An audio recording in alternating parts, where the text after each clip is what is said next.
This is a war game. It is used to develop military strategy. The tanks roll, the weapons fire, the soldiers march. One side wins, one side loses, and the generals get to watch.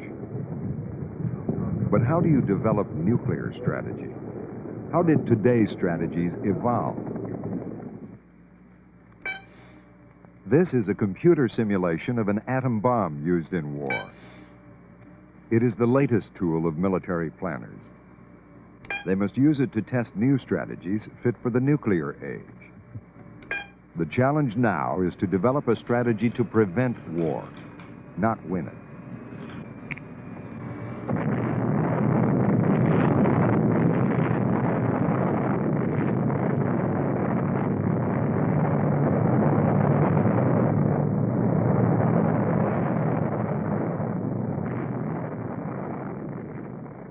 Nuclear weapons serve only one purpose. It's an important purpose, but it's a single purpose.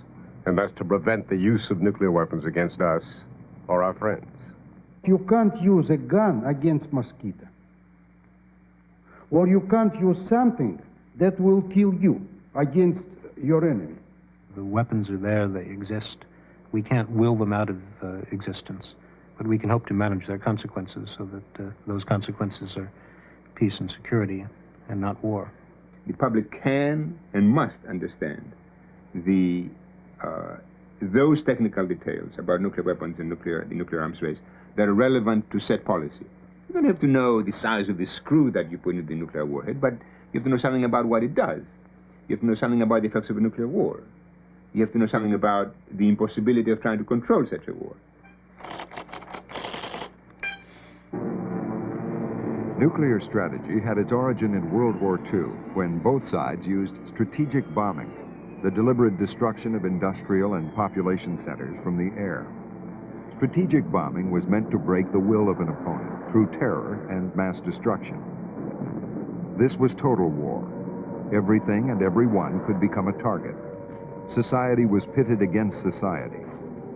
As the war raged on, a race began to make a new weapon, a weapon ideally suited to the new strategy. I worked in the Manhattan Project in wartime, of course, and I worked essentially out of fear. We believed the Germans were more organized, more able, and certainly more militarily directed than we, and we feared that the atomic bomb would appear first in the hands of the Third Reich, in the hands of Hitler. The Manhattan Project, the American atomic bomb program, succeeded where the Germans failed. Yet it was not until 2 months after the German surrender that the scientists were ready. A test was set for July 16, 1945. This device would release the force that holds together atoms. The test was called Trinity. It appeared as though the sun had risen. What I hadn't thought of was it was not only bright, it was also giving out radiant energy, heat. And my face warmed up as though I were facing the morning sun in the cold desert morning, suddenly out of darkness, and in a minute it went away again. So it was an artificial sunrise, so to speak. Word of Trinity's success reached President Truman at Potsdam. The Allies were meeting to decide the new political shape of the world. When Truman casually informed Stalin that the U.S. had a new weapon of unusual destructive force, Stalin replied that he hoped Truman would make good use of it against the Japanese. From Potsdam, the Western Allies issued a demand for Japan's unconditional surrender. A vast armada was dropping hundreds of tons of bombs on Japan, while 1 million men were being assembled for what was expected to be a bloody invasion. The Japanese still refused to surrender. The entire stockpile of bombs was sent to the Pacific, 2 bombs. Japan would be delivered a sudden shock in hopes of forcing its early surrender. On August 6th, the new weapon and the new strategy were brought together. Total war was fully realized. When I touched in with my sight, I could clearly see the city of Hiroshima, and I felt the bump of the airplane. I was greatly relieved because I knew the unit had gone from the airplane that we had successfully delivered. It meant so much to the Army Air Forces, American science and industry. Within a few millionths of a second, a few pounds of uranium were converted to energy, creating a fireball of 7,000 degrees Fahrenheit. By the end of that day, almost 50,000 people were dead. Another 100,000 were injured, a third of whom would die in the next weeks. Here is one child who did not die. Here is the face of just one who witnessed that morning, the sun that rose from the west.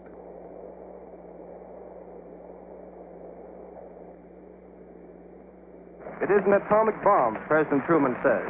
It is a harnessing of the basic power of the universe. If they do not now accept our terms, Mr. Truman said, they may expect a rain of ruin from the air, the like of which has never been seen on this earth. On August 9th, another plane took off. A second plane, a second bomb, and a second city. Nagasaki.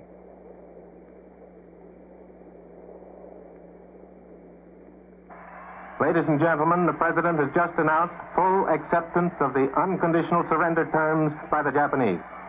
I deem this reply a full acceptance of the Potsdam Declaration, which specifies the unconditional surrender of Japan. While the horns toot, the confetti flies, jubilation and excitement and joy fills the air. To the cheering crowds, the atom bomb was seen as an instrument of peace. Having found the atomic bomb, we have used it. It is an awful responsibility which has come to us. We thank God that it has come to us instead of to our enemies.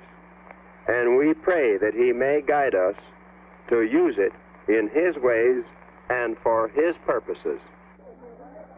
The Americans and Russians celebrated their victory. But beneath the surface camaraderie, there was already great mistrust. Professor Michael Nacht.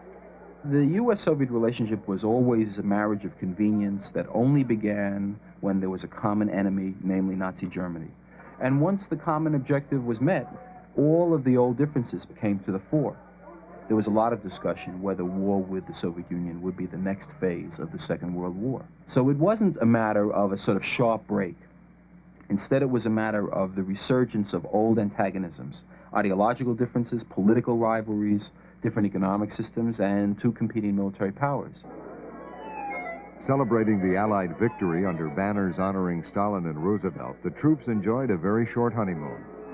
But the American GIs would have to be brought home soon, leaving their Soviet counterparts poised across an exhausted Europe, ready, so the Americans feared, to take it over. By October of 1945, U.S. military planners had completed this top-secret study. It was a contingency plan for defeating the Soviet Union with 20 atomic bombs. But at the time, the U.S. didn't have any more bombs. In actual practice, no coherent nuclear strategy had yet been developed. The basic American approach was just to try and compete with the Russians in Eastern Europe, try not to let them take control of Eastern Europe, which in fact failed, and at the same time accumulate nuclear weapons, but never really quite know when and under what conditions we would use them, short of a direct attack on the United States. Out of Bikini comes the amazing camera record of history's greatest military experiment. Joint Task Force 1 opens the final... A year after the war, tests were begun in the Pacific to learn more about what the bomb could do. Former Ensign Bill Finnegan. We heard the countdown, 10, 9, 8, etc., and the bomb went off.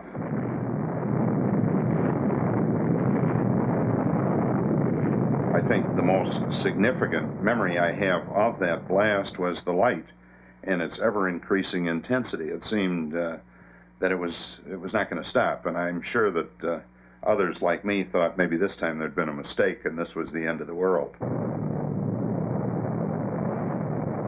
The test dramatized the U.S. monopoly on atomic weapons and strengthened the impression of unequaled American power. The top-secret fact was that at the time, the U.S. had only 1 or 2 usable bombs. The U.S. has the atom bomb. The Russians do not have it, at least until 1949. And yet, that's a time when the Soviets, under Stalin's leadership, do very well in terms of consolidating their control over Eastern Europe and making major territorial gains. So here, this tells you something about the limited use of nuclear weapons. The U.S. had nuclear weapons and was unable to use them in any way to prevent the Soviets from acquiring a lot of additional territory. The Soviets, while publicly downplaying the bomb's importance, were straining to get it themselves. In Moscow, physicist Sergei Kapitsa. All the necessary scientific background exists in our country, and it was a question of mobilizing our, I should say, technological resources, not only scientific ones, to solve the problem. And the main secret was now well known, that the atom bomb can be built.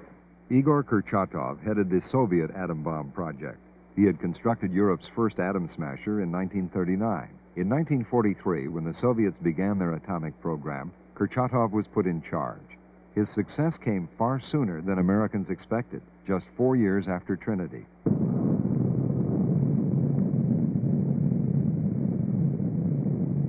Professor Stephen Meyer. The detonation of the Soviet atomic bomb in 1949 didn't affect Soviet strategy at all. It gave them a weapon that they felt now they could at least match U.S. firepower, but it wasn't until Stalin died in 1953 that the Soviet military was allowed to think about atomic weapons in a revolutionary way. Before then, all the Soviet military writings, which the military officers were talking about strategy, continued to talk about the basic operating factors that developed out of World War II, the use of tank forces, the use of reserves, and excluded the atomic bomb. Although neither side had a fully formed nuclear strategy, they pressed ahead with developing a superweapon, the hydrogen bomb. Ilugulab Atoll was the site of the first American test in 1952. The device would yield a force 1,000 times greater than Hiroshima. A piece of the stars brought down to Earth. With the H-bomb, even a miss of many miles would destroy a city. By 1954, both sides had it. The American nuclear weapons monopoly was broken. But the U.S. still had an important advantage, a monopoly on the means of delivering nuclear weapons. From forward bases near Soviet borders, long-range American bombers could reach almost any Soviet target. This technical and logistic superiority would make possible a new American strategy. By the early 50s, U.S.-Soviet relations had deteriorated dramatically. The coup in Czechoslovakia, the Berlin blockade, Korea, and other conflicts had developed into the Cold War. Secretary of State John Foster Dulles, alarmed by what he saw as Soviet advances around the world, announced the first formal nuclear strategy in early 1954. One of the lessons that some of the Eisenhower administration officials learned from the Korean War was, why fight limited wars? Why sort of fight the communists on their own terms? Why don't we use our advantages, our assets? And they felt, and Dulles in particular felt, that our principal asset was still a major superiority in nuclear weapons. And therefore, Dulles articulated the first sort of formal, declared American nuclear strategy, which was, if the Soviets or their communist allies performed aggressively, even in remote parts of the world, we might in fact use nuclear weapons to attack the Soviet Union. And this became known as the doctrine of massive retaliation. This new jet bomber, the B-52, would help carry out the new strategy. Based in the United States, it could reach targets deep in the Soviet Union. Shorter-range bombers continued to be based in the NATO countries of Europe. By 1956, massive retaliation meant nearly 2,000 bombers carrying as many as 7,000 bombs. Testing of new weapons was begun in the Nevada desert. How ordinary homes and other structures might be affected by blast, heat, and radiation was carefully studied.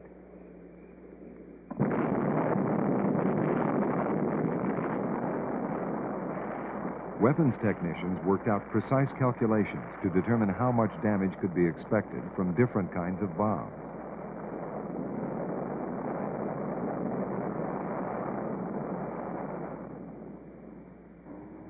Since American strategy relied on technical superiority, tests were also held to see how nuclear weapons might be used on the battlefield and how combat troops would react. 10 seconds. 5, 4, 3, 2,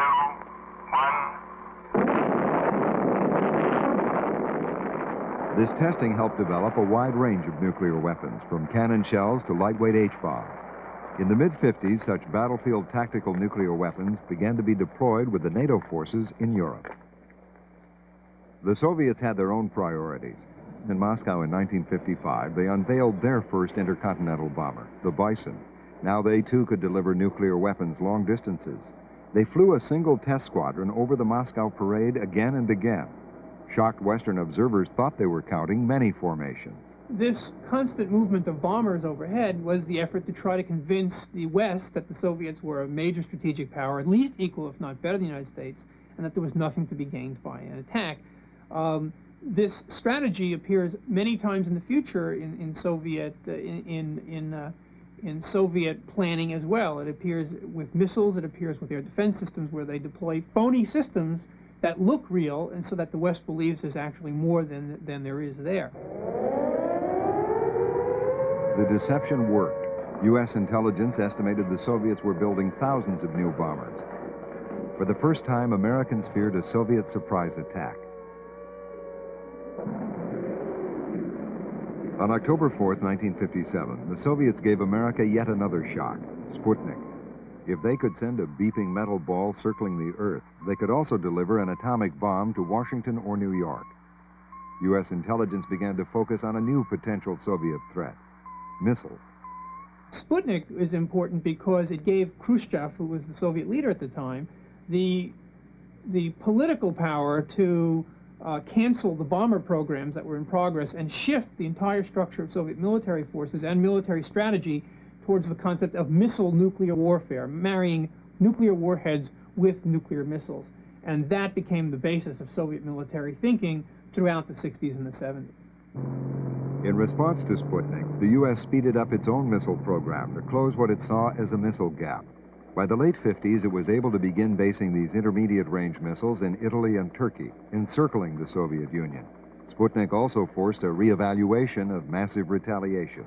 What Sputnik did in terms of strategy was to denigrate the notion that massive retaliation was any longer credible, because Sputnik showed that the Soviets had nuclear weapons, that the Soviets could use nuclear weapons on ballistic missiles to reach the United States territory in a very short amount of time, and therefore it really wasn't believable that we would use nuclear weapons on Soviet territory if, for example, there was a small incursion in Southeast Asia. A massive retaliation disappeared as a realistic strategy at the time at which the Soviets developed a credible nuclear capability of their own. We therefore went to the doctrine of flexible response, which says, in effect, that we will respond in a fashion which is commensurate with the aggression. In other words, we'd meet conventional attack with conventional attack. If we went on to a limited tactical nuclear war, then we would respond with tactical nuclear weapons. And in case of a strategic exchange, we'd respond that way. We proposed flexible response with a very high threshold, meaning that we could hardly conceive of circumstances in which NATO could benefit by initiating the use of nuclear weapons. The new strategy was suddenly put to the test. In October 1962, aerial reconnaissance photographs revealed that the Soviets were secretly building missile bases in Cuba. The president called an emergency meeting of his top advisors. With missiles at its doorstep, the U.S. was threatened by nuclear weapons for the first time. On October 23rd, President Kennedy went on television. It shall be the policy of this nation to regard any nuclear missile launched from Cuba against any nation in the Western Hemisphere as an attack by the Soviet Union on the United States, requiring a full retaliatory response upon the Soviet Union. Many people rushed to stock up on food and supplies as the two nations seemed to edge toward war. I can say without any qualification whatsoever that at no time during the Cuban Missile Crisis did we contemplate the initiation of the use of nuclear weapons. Absolutely none. However, some of the alternatives that we did consider carried with them the risk that there would be accidental or unintentional or unauthorized launch of nuclear weapons from Cuban soil by Cuban and/or Soviet forces. The evidence suggests that the Cuban Missile Crisis was prompted by Khrushchev's effort to try and balance off U.S. strategic forces. Soviet intercontinental ballistic missile programs had fallen behind because of technical difficulties, and meanwhile the U.S. ballistic missile program was about to take off with the deployment of 1,000 Minutemen. And the evidence is that Khrushchev then decided that one way to take up the gap in the short term was to deploy the medium-range ballistic missiles, which the Soviets already had, in Cuba to match the U.S. intercontinental force. Following a quarantine of Cuba and intensive negotiations, the Soviets removed their missiles. For the U.S., it was a vindication of flexible response. It's frequently said we prevailed because of our nuclear superiority. That is not the case. The lesson is exactly the reverse. We prevailed because we had conventional superiority in the area. After the crisis was over, a Soviet diplomat is reported to have said, "You'll never do this again." And many people take that to mean, well, now they've decided to do something new. In fact, what the Cuban Missile Crisis did was confirm the view of many of the Soviet military authorities that they had it right the first time, that Soviet military power should be based at home, based on the long-range intercontinental missiles, and that's where the program should concentrate. And the idea of deploying forces overseas was a mistake. So it really reinforced those that were arguing against the Khrushchev move originally. And what you see developing after the Cuban Missile Crisis are a whole series of ICBM programs that had already been planned before the crisis and were put into operation. The Cuban Missile Crisis brought an increased public awareness of the dangers posed by nuclear weapons. Concern over radioactive fallout developed into worldwide opposition to nuclear testing. The public began questioning nuclear strategy that previously had been shrouded in secrecy and left to experts. With both sides frightened by the Cuban Missile Crisis, the Partial Test Ban Treaty was signed in 1963. The treaty restricted only above-ground testing.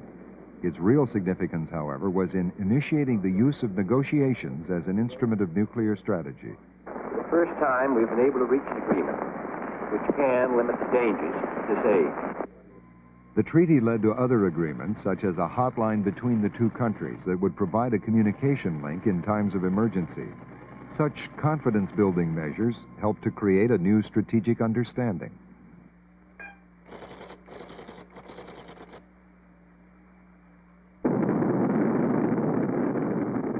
By the mid-60s, the Soviets finally began deploying the intercontinental ballistic missiles the U.S. had expected almost a decade earlier. Both sides could now destroy the other from their own territory. Paul Warnke. Then it became apparent that since we no longer were alone in possession of the ability to destroy another country, that we had to rely on deterrence. Deterrence was a strategy born of necessity. Even if one of the superpowers were attacked first, some of its nuclear forces would survive.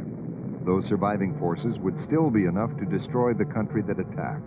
Launching an attack would only bring the attacker's own destruction, so each side would be deterred from ever doing so. This strategic dilemma came to be called mutual assured destruction.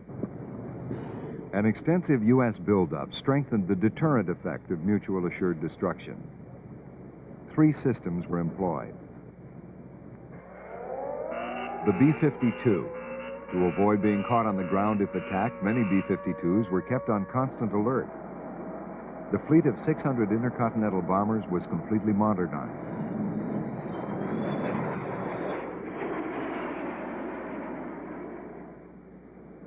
The Polaris, a new kind of submarine that carried missiles. The missiles could be launched from underwater, and the submarine could carry as many as 16 of them. By hiding in the ocean and moving constantly, the Polaris could survive an attack and retaliate. The Minuteman, a new land-based intercontinental ballistic missile. It was made more survivable by burying it underground in concrete-hardened silos. Only a direct hit could destroy it. 1,000 were deployed throughout the Midwest. Together, the 3 systems came to be known as the Triad. The Soviets, however, took another path. Professor Meyer. They had serious technical problems with their bomber programs all along, so that option was put aside. missiles were deemed to be superior. They had technical problems with their missiles to the extent that the idea of a large submarine-based force was not practical at the time. Their most reliable force, and it was not very reliable, but it was their most reliable force, were the ICBMs, which were land-based, that they could control, that they could maintain in real time in order to keep them operating. The Soviet deterrent relied mainly on their more numerous land-based ICBMs. Eventually 1,400 strong and heavily protected, enough could survive an attack to deliver a devastating reply. Mutual assured destruction isn't a theory, it's a fact. It's a fact of life or a fact of death. The fact is that if one side attacks the other with nuclear weapons, both sides will be destroyed. And you can't get away from that. The political leadership and the Soviet military leadership recognized it as a state of being. Given current technology, nuclear weapons technology and missiles, and given the nature of the social structures of the countries, the cities, the urban development, there was no way for either side to get out from underneath the problem of assured destruction. It was a de facto state of being, and it wasn't desirable and it wasn't planned, but it existed. In 1972, the two sides reached an agreement that helped stabilize the relationship inherent in assured destruction. This was the culmination of the Strategic Arms Limitation talks, known as SALT. It was a calculated attempt to use negotiation as an instrument of strategy. In the last half of the 1960s, you see the Russians building and the United States level. This, I think, more than anything else, was a stimulus for the U.S. to be interested in arms control negotiations. They were building, we weren't. We figured, why can't we negotiate to stop them from continuing to build? Arms control in Soviet strategy plays the same role as it does in American strategy. It's an effort to constrain the forces of the other side, which one finds particularly threatening, and for which one doesn't have a good countermeasure. Second, it's a good way to try to make the arms race predictable and manageable and send it in directions that seem not to increase the insecurity of one's own country. So it is a fundamental part of security policy. SALT limited the number of weapons each side could have and established procedures for verifying them. Arms control is really a part of nuclear strategy. We want to build and negotiate. We want to have so-called stabilized forces. SALT is a means by which we begin to clarify our own definitions. What weapons are stabilizing, what weapons are destabilizing, what weapons are useful to have, what weapons are dangerous to have. It's important that the U.S. introduce into its inventories weapons which stabilize rather than destabilize the relationship between the powers. If we were to introduce into our inventories weapons that appeared to the Soviets to be threatening a first strike against their forces, with the possibility that that first strike would so destroy their nuclear forces as to leave them without an ability to respond to us, to our strike, that would be very dangerous, and it would lead them to possibly try to preempt our strike under certain circumstances. And that's what I mean by destabilizing. With SALT, Brezhnev and Nixon acknowledged the balance of terror that is at the heart of mutual assured destruction. They attempted to make that balance less precarious. But at the same time, weapons technology they had left out of the agreement threatened to change the new strategic equilibrium.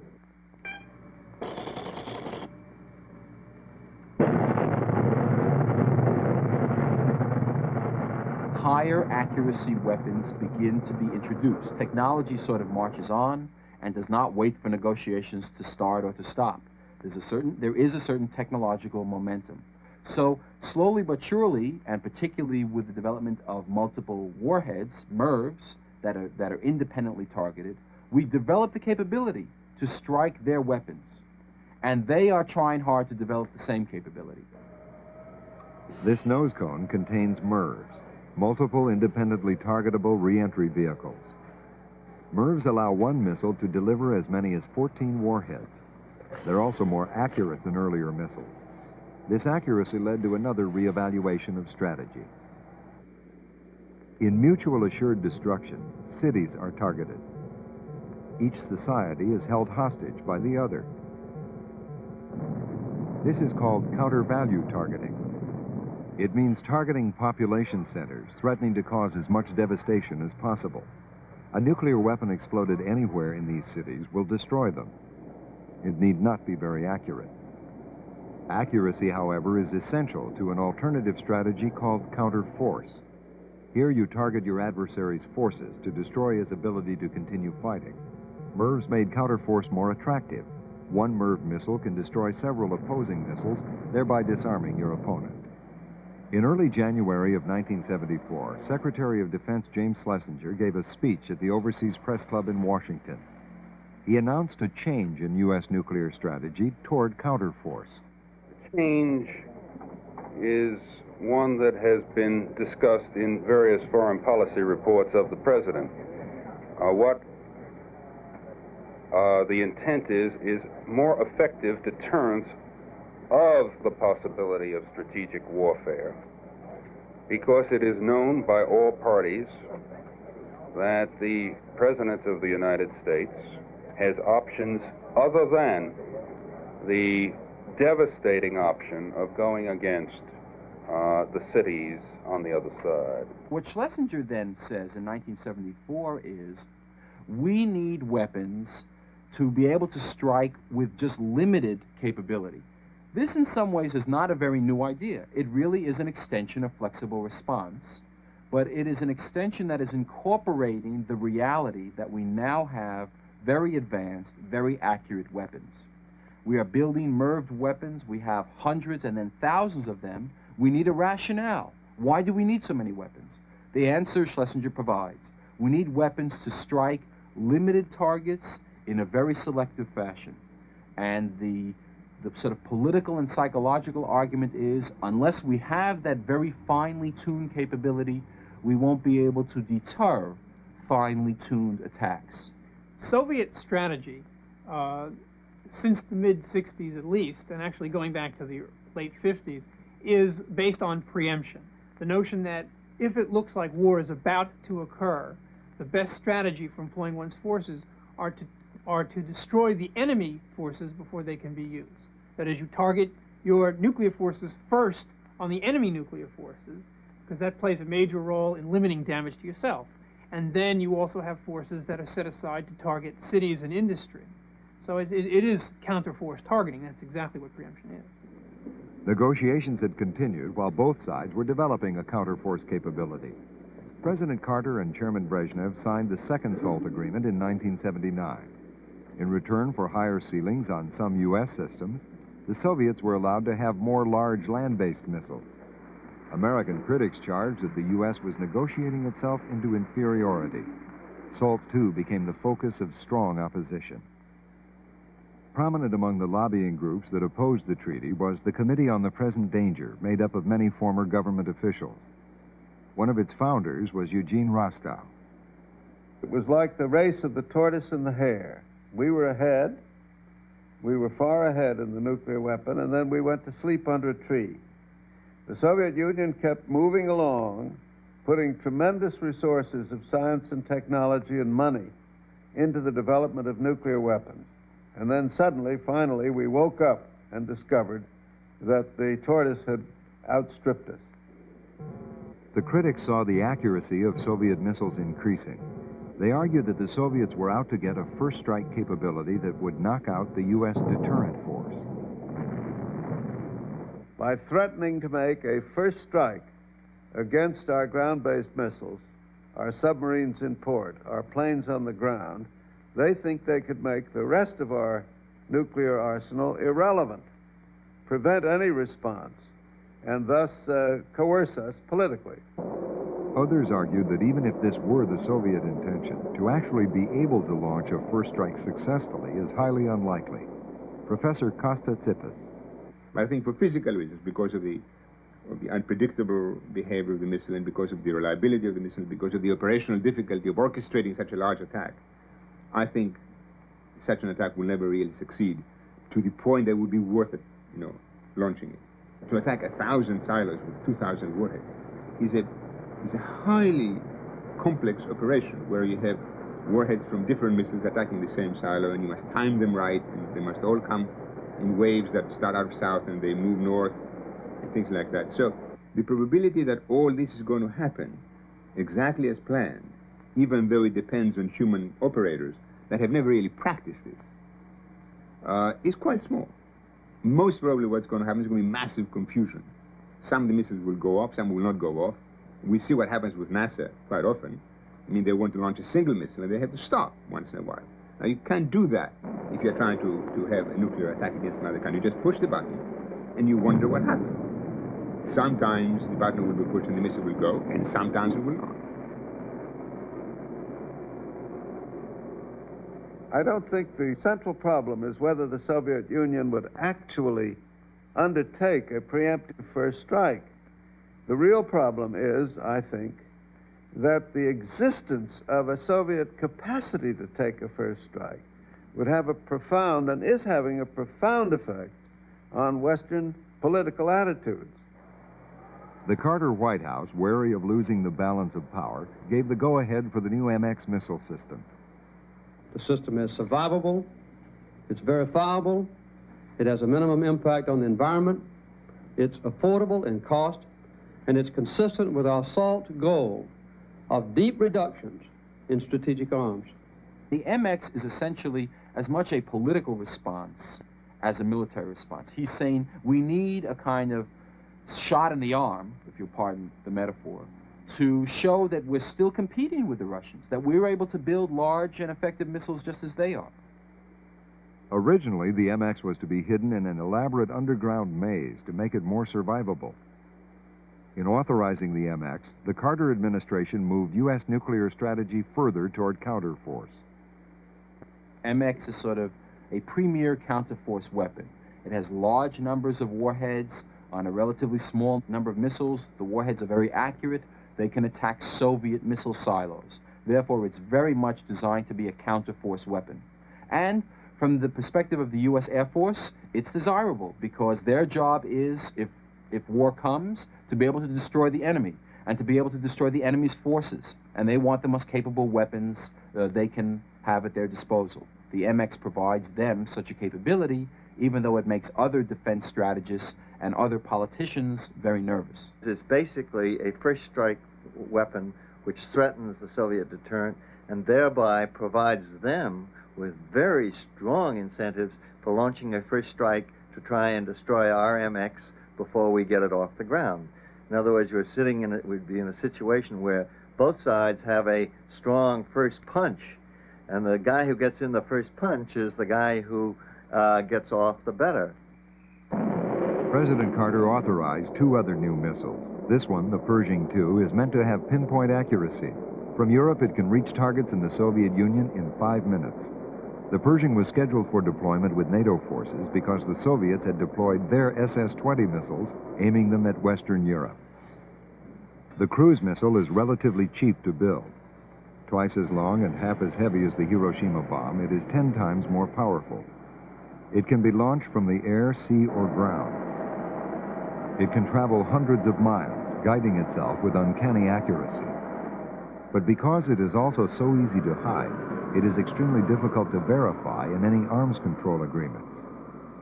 Now we're moving into a place where we have a new generation of weapons, Pershing missiles in Europe, cruise missiles in Europe, and the MX and other very accurate long-range missiles based in the United States. Now these new weapons, in my view, do not improve our security because they are not deterrent weapons. What they are is weapons which are only useful if you use them first. And in fact, they provide incentives for initiating a nuclear war rather than for deterring a nuclear war.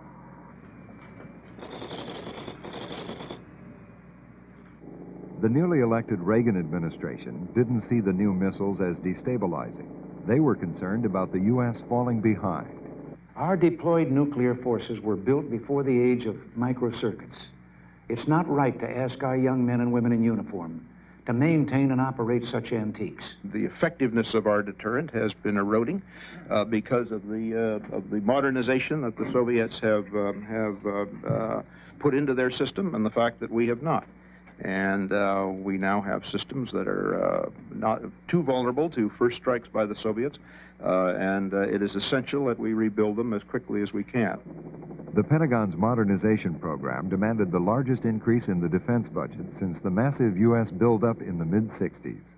According to newspaper reports, the buildup supported a new nuclear strategy, one in which the object is not simply to deter, but, as a Pentagon document says, to prevail.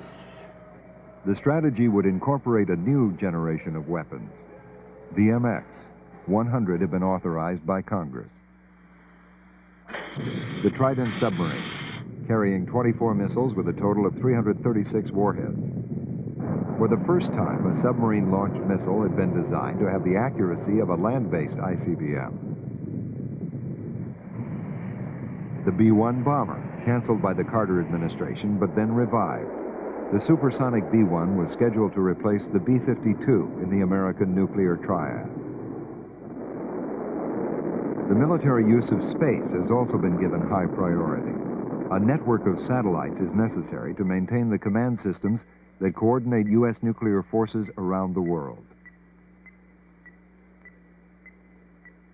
The strategy supported by these weapons envisions controlled, limited nuclear strikes against military targets. These strikes might continue, in the language of the Defense Department, through a protracted period and afterward. It would be war as it had always been, only this time using nuclear weapons. Buried inside the solid rock of Cheyenne Mountain in Colorado is the North American Air Defense Command, NORAD. It directs the facilities that communicate with and control U.S. nuclear forces around the world. To be able to fight protracted nuclear war, NORAD must keep functioning even if hydrogen bombs are going off. One effect of nuclear weapons, however, especially when detonated at high altitudes, is to create a powerful surge of energy known as EMP, electromagnetic pulse. As this pulse surges through electronic equipment, transistor circuits, computers, radar, it sets up currents so strong that the equipment can burn out. In that case, the ability to fight a war, which means to have some kind of control over the actions of your forces, disappears. Therefore, you don't have a war, you just have, groups of people with missiles at their command who do not know what the leadership of the country wants, and some of them may be very conservative and never launch. Some of them may say, well, the last thing we have to do is to launch these warheads, and you have a totally chaotic situation. NORAD is trying to develop systems that won't be affected by EMP and other effects of nuclear weapons. The largest single increase in the new defense budget is for making the U.S. command, control, and communications facilities more secure. Do you need to be able to fight effectively a nuclear war in order to deter it? Or if you begin to develop that capability, does it increase the likelihood of actually fighting a nuclear war? This is sort of the conundrum that policymakers are in. Some people, many individuals in the Reagan administration, believe that the more capability you have to fight a nuclear war of all sorts, of all types, of a limited nature and so forth, the greater you strengthen the deterrent. Whereas others feel equally passionately that if you develop all those capabilities, and the Russians do too, then you're marching down the path toward fighting nuclear war. We certainly don't plan to fight limited nuclear wars. We would, however, I think this makes good sense, like to be in a position, if a nuclear war should occur, we would like to be in a position to see that the minimum number of weapons are used and that the war is terminated as quickly as possible. Well, one of the difficulties about preparing to fight limited nuclear wars is that it probably makes it easier to make the decision to use nuclear weapons in the first place. You plan to use these nuclear weapons rather than to just have them there as a deterrent. This is the Arbit district of downtown Moscow, home of the Soviet Institute for the Study of the USA and Canada. The few Soviet government specialists who speak with the Western press work here. Former General Mikhail Milstein. We don't accept any concept of the limited nuclear war. We strongly believe that if so-called limited war starts, it immediately will escalate into a nuclear holocaust. For the areas where the limited nuclear war will be carried on, it will be not limited. It will be a total catastrophe. say if there is a limited nuclear war in Europe, for Europe it will be the end of European civilization. The Soviet strategy for intercontinental nuclear warfare has always been the use of the entire nuclear force against the full array of targets, military targets, political targets, economic targets, and there's never been really any variance from that at all. In terms of limited nuclear war having to do with Europe, that's a very different question. There is evidence that Soviet military leadership does subscribe to some notion of limited regional nuclear war when it explicitly excludes any attacks on the homeland of the Soviet Union. Europe is considered the most likely place for nuclear war to start, since so many opposing military forces are concentrated there. Also, NATO's policy is to use nuclear weapons if it's losing a conventional attack. Military exercises have been conducted to try to determine what might happen in such a case. Participating in such war games when he was deputy director of the CIA, Dr. Scoville. There would be aggression by the red team, and they would be using conventional forces, and the blue team wasn't doing very well. So the blue team would say, well, we've got to convince these reds that we're serious, and we'll drop one nuclear weapon on one of their tank battalions and wipe it out, and that'll scare them off, and then we'll have ended this war. And that was the jumping the fire break to using nuclear weapons. But the problem was that it didn't end the war. And in the two cases where I fought this kind of a mock battle, the end result was there was not only no Europe left when we got through, there wasn't any United States or Soviet Union as societies as we know them today. Whatever we may think now, if a nuclear weapon is ever used, the world will discover, however suddenly, that it has an enormous interest in constraining that use of nuclear forces. Europeans began protesting the planned deployment of American Pershing and cruise missiles and the Soviet SS-20s. Although their governments urged the deployment, the demonstrators feared that Europe would become the battleground of the two superpowers. Opposition increased in the U.S. as well. Prominent were scientists and doctors who used the fact of the devastating effects of nuclear weapons to argue for a freeze on further weapons development. Dr. Jack Geiger. There is no way of being ahead anymore. The United States and the Soviet Union are like two men standing in a basement up to their waists in gasoline. One of them's got 9 matches and the other's got 10 matches. And it's absurd to say that one is ahead of the other or safe. The freeze became a grassroots concern. New England town meetings began to debate the issue in early 1982. Request the President of the United States to propose to the Soviet Union a mutual freeze on the testing, production, and deployment of nuclear weapons and missiles and new aircraft designed. The freeze was meant to cut through the time-consuming process of official negotiations. The demonstrators didn't want new formulas for replacing or modifying weapons. They wanted to stop the arms race altogether and cut back. At the commencement ceremonies of his alma mater, President Reagan announced that his administration was finally opening negotiations with the Soviets. For the immediate future, I'm asking my start. And start really means we've given up on SALT. START means strategic arms reduction talks. And that negotiating team to propose to their Soviet counterparts a practical, phased reduction plan. The focus of our efforts will be to reduce significantly the most destabilizing systems, the ballistic missiles, the number of warheads they carry, and their overall destructive potential. The START talks began in Geneva in 1982.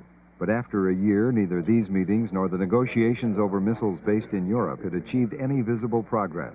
In Moscow, Vitaly Zhurkin. I personally don't see any positive, anything positive there. I see an attempt, first of all, to decrease, to limit and decrease only those systems of strategic weapons where the Soviet Union is stronger. Keeping outside of the limits of the agreement those systems like SLBMs, like cruise missiles, like bombers, some others, in which the United States are stronger. The Soviets felt the U.S. was using the talks to get ahead. The U.S. argued the Soviets were using the talks to stay ahead. But even with decades of mistrust and new weapons development, negotiations remain an integral part of nuclear strategy. The record shows, in my opinion, that the Soviet Union is serious about nuclear arms control. And I think the reason that they are serious is the reason why we can trust them in this regard. You can trust anybody to act in their own self-interest. It is in the national self-interest of the Soviet Union to prevent nuclear war. They recognize they could not survive a nuclear war. I would trust them a lot more if I had good information as to what they were actually doing. One thing we've learned in the arms control context in the past is that the Soviets will exploit loopholes and uncertainties in agreements that have been concluded, and they will exploit them sometimes with some very unpleasant surprises. There is no need to trust them. I would not trust them. Why should anybody else trust them? But I don't have to trust them. I'm perfectly willing to sit down and negotiate with them as long as any kind of agreement we end up with is verifiable by national technical means of verification, namely by satellites or other means that do not have any kind of subjective kind of component in it. I don't have to trust you if I can see what you're doing all the time. First of all, we're not lovers. Neither the United States nor the Soviet Union. Even lovers don't trust each other, you know. Well, at least they have to be a little bit suspicious. But speaking seriously, well, it comes, first of all, through talks, through negotiations, through verification. It comes through coming to an agreement, a real agreement, which based on two principles which were accepted by four American administration: parity and equal security. And if all these things are fulfilled, I mean, go into life, then the trust will come somehow. The general thrust of administration policy has been to propose to the Soviets reductions in forces, strategic forces, and theater nuclear forces that would have the effect of reducing the threat that we perceive emanating from the Soviet Union, and would perhaps, one doesn't really know quite what they think, reduce the threat that they may perceive coming from the United States. And that situation is a much more stable one than the one we have now. Today, both sides face each other with huge arsenals and with strategies and weapons that may make war and accident more likely. But in April 1947, the United States had 0 ready atomic weapons. And now we have some 25, 30,000. The Russians have some 15, 25,000, adding up maybe to 50,000 total or more. This extraordinary increase, 50,000, each one Hiroshima-like, so to speak, many of them much larger, only a few smaller, is a new phenomenon in our day. We don't really know how to understand it. That's the trouble. The diplomats and the military have felt, well, it's always easier to get more than fewer. It's always safer and surer and stronger appearing. Let's get more. That was the way it was in the past. They've not understood that this is now a great danger, a mutual danger in which both superpowers live. They are each able to destroy the other and themselves by initiating this effect. And I think there's no security in the long run except reducing the number very, very sharply. If we are making errors, they are on the side of caution, and we are saying, let us make sure we have that little extra rather than not have enough. The irony of this, of course, is that if the Russians in fact feel the same way, it propels a tremendous amount of momentum to our competition. And we just keep each saying to each other, we better be safe than sorry, and we keep building, and maybe one day we'll make a mistake with catastrophic consequences. If the goal of strategy is to ensure the security of a nation, a successful strategy in the nuclear age remains elusive and uncertain. But there is no uncertainty about the effect of the weapons both sides have. If the strategy of deterrence fails, it could release the most destructive arsenals ever assembled. In World War II, the total destructive force expended by all the warring nations amounted to roughly 3 megatons. A megaton is the destructive force equal to 1 million tons of TNT. From 1939 to 1945, about 3 million tons of TNT were exploded. 3 megatons. Today's nuclear arsenal is equal to almost 15,000 megatons, nearly 5,000 World War IIs. ready to be unleashed at a moment's notice. If this arsenal were made up of only Hiroshima-sized bombs, and if one bomb were dropped every 3 seconds another Hiroshima, the nuclear rain would fall for 40 days and 40 nights without end.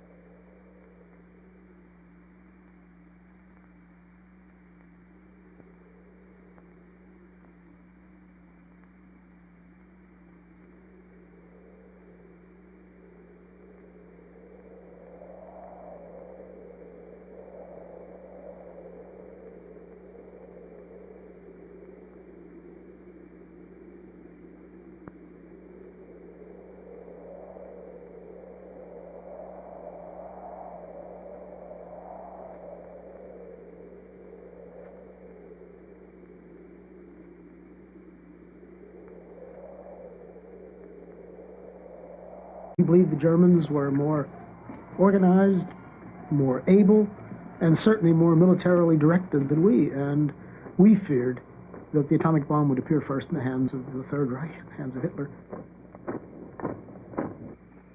The Manhattan Project, the American atomic bomb program, succeeded where the Germans failed.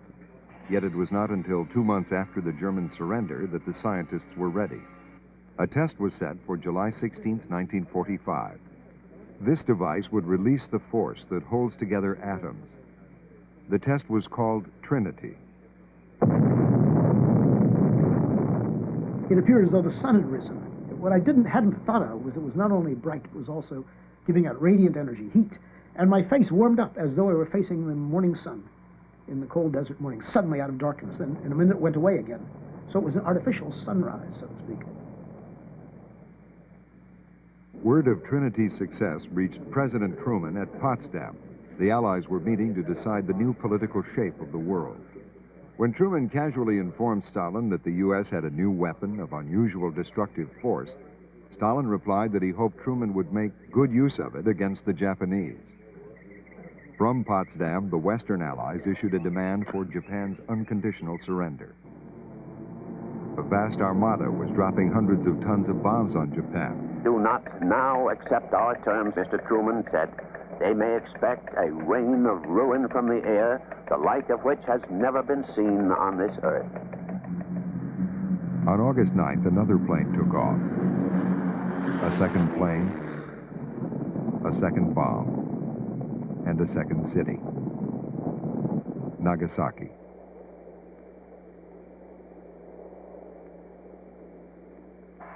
Ladies and gentlemen, the President has just announced full acceptance of the unconditional surrender terms by the Japanese.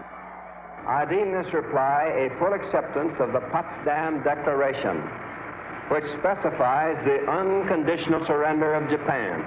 While the horn toots, the confetti flies, jubilation and excitement and joy fills the air.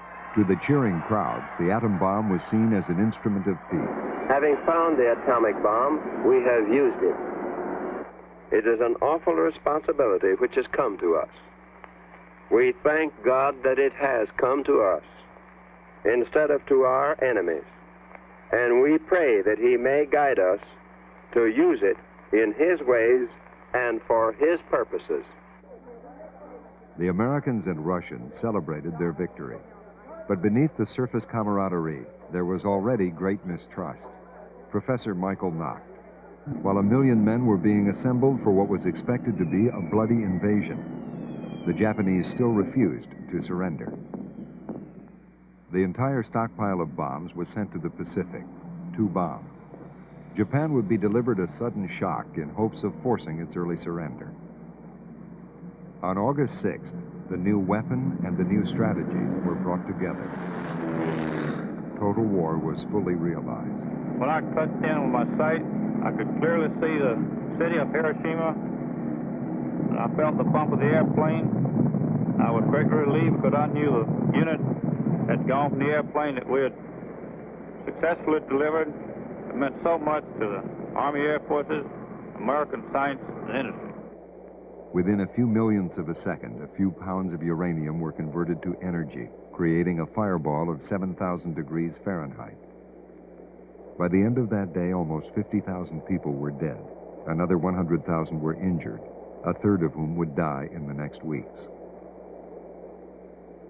Here is one child who did not die.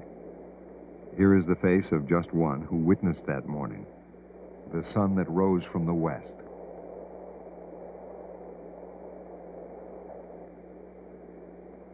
It is an atomic bomb, President Truman says.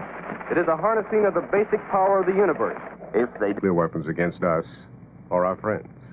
You can't use a gun against mosquito. Or you can't use something that will kill you against your enemy. The weapons are there, they exist. We can't will them out of existence, but we can hope to manage their consequences so that those consequences are peace and security and not war. The public can and must understand those technical details about nuclear weapons and the nuclear arms race that are relevant to set policy. You don't have to know the size of the screw that you put into the nuclear warhead, but you have to know something about what it does. You have to know something about the effects of a nuclear war. You have to know something about the impossibility of trying to control such a war. Nuclear strategy had its origin in World War II, when both sides used strategic bombing, the deliberate destruction of industrial and population centers from the air. Strategic bombing was meant to break the will of an opponent through terror and mass destruction. This was total war. Everything and everyone could become a target. Society was pitted against society. As the war raged on, a race began to make a new weapon, a weapon ideally suited to the new strategy. I worked in the Manhattan Project in wartime, of course, and I worked essentially out of fear.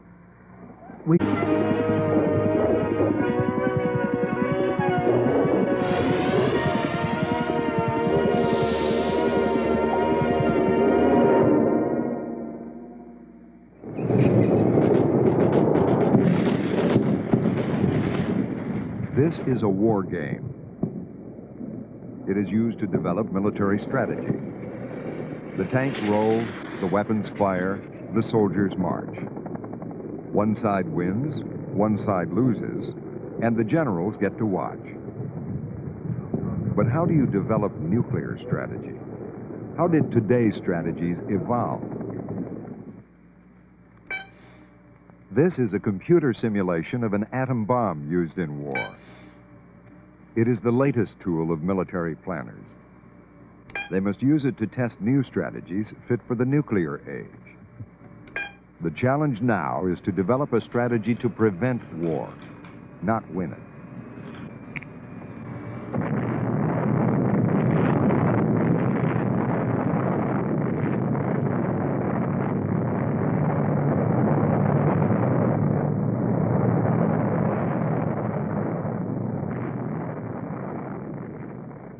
Nuclear weapons serve only one purpose. It's an important purpose, but it's a single purpose, and that's to prevent the use of nuclear